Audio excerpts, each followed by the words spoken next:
आणि आता बातमी आहे हिंगोलीतून। हिंगोली जिल्ह्यासह राज्यभरात अंशतः अनुदानित शाळा महाविद्यालयातील 63,000 शिक्षकांचा 10वी-12वीच्या उत्तरपत्रिका तपासणीवर बहिष्कार टाकण्याचा निर्णय घेतल्यानंतर जिल्हाधिकारी यांना निवेदन देण्यात आलंय। आणि या आंदोलनात राज्यातील 63,000 शिक्षक सहभागी होणार असल्याचं संघटनेचे पदाधिकारी यांनी सांगितलेलं आहे।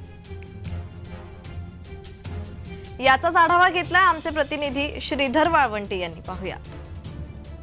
संपावर गेलेले आहेत 10वी-12वीचे जे पेपर आहेत त्या पेपर तपासणार नाहीत असा संकल्प देखील केलेला आहे आणि जिल्हाधिकारी यांना निवेदन देखील या ठिकाणी दिलेलं आहे। आता त्यांच्या कोणत्या मागण्या आहेत, नेमकं काय त्यांच्याकडून जाणून घ्या।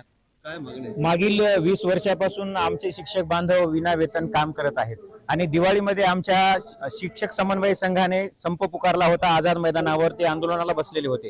तेव्हा माननीय शिक्षण मंत्री दीपक केसरकर यांनी स्वतः मैदानावर येऊन आमच्या सर्व शिक्षकांना आश्वासित केलं होतं की येणाऱ्या काळामध्ये जानेवारी पासून तुम्हाला पुढील टप्पा मिळणार आहे 60%चा।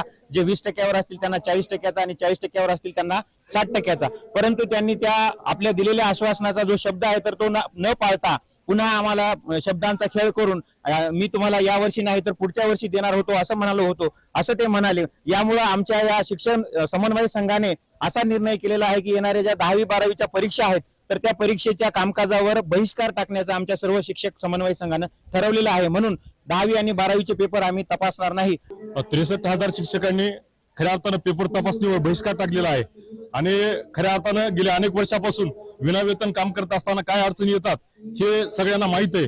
मग हे करत असताना गेल्या 53 दिवसापासून आझाद मैदानावर जवाब दो आंदोलन सुरू आहे, परंतु सरकार याच्याकडे गांभीर्यानं या ठिकाणी लक्ष देत नाही। आता सरकार यांच्याकडे कधी लक्ष देणार हे देखील पाहणं तितकंच गरजेचं आहे।